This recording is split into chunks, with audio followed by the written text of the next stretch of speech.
to try it. Try it.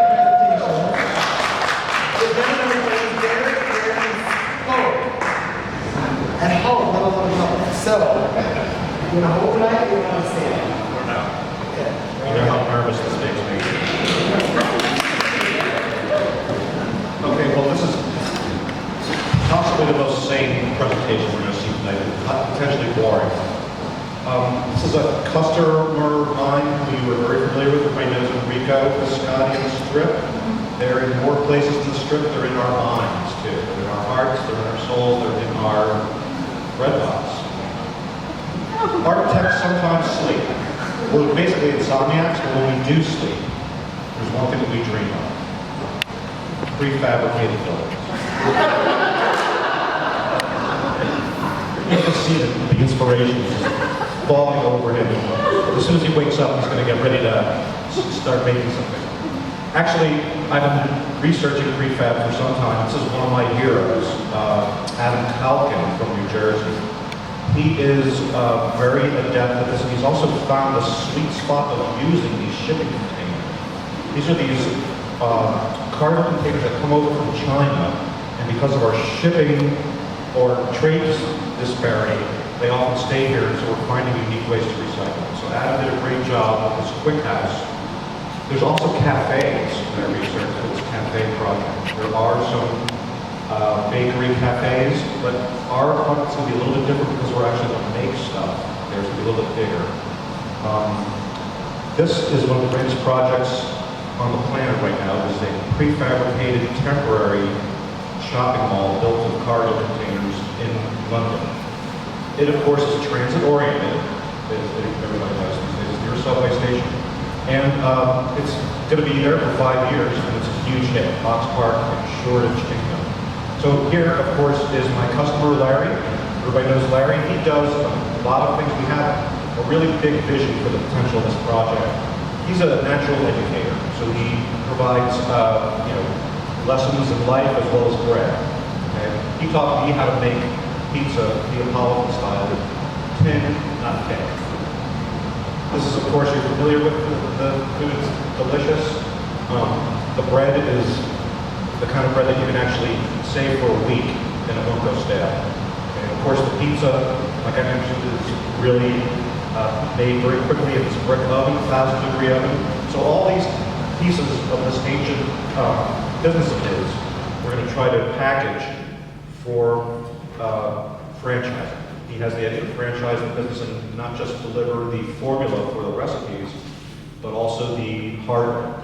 And so one of the things that we're working with these shipping containers is that they are only economical when they're used correctly. So we're trying to find the best way to use them.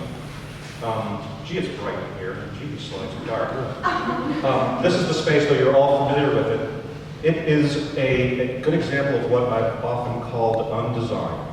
It's not no design, it's just very simply flexible. And it's meant to be used in a variety of ways. He's used it in more ways than I could have predicted. It was originally designed as a factory for him to make 1 million cookies. And after the 1,000,000th cookie, we were supposed to be out of this.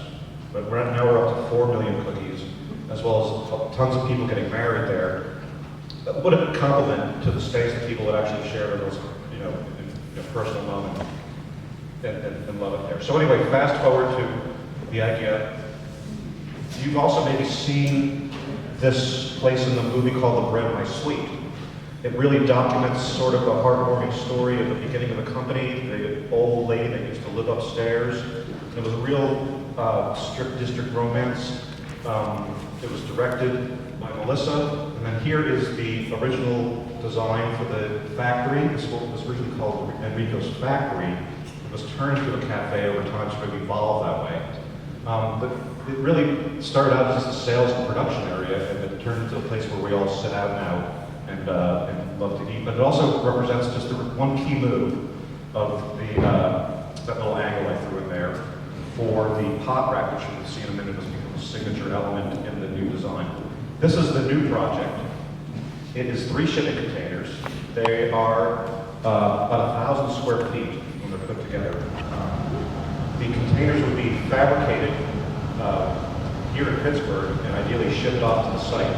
This is the three-dimensional model that starts to show how some of the items are put together. And the idea is to become turnkey.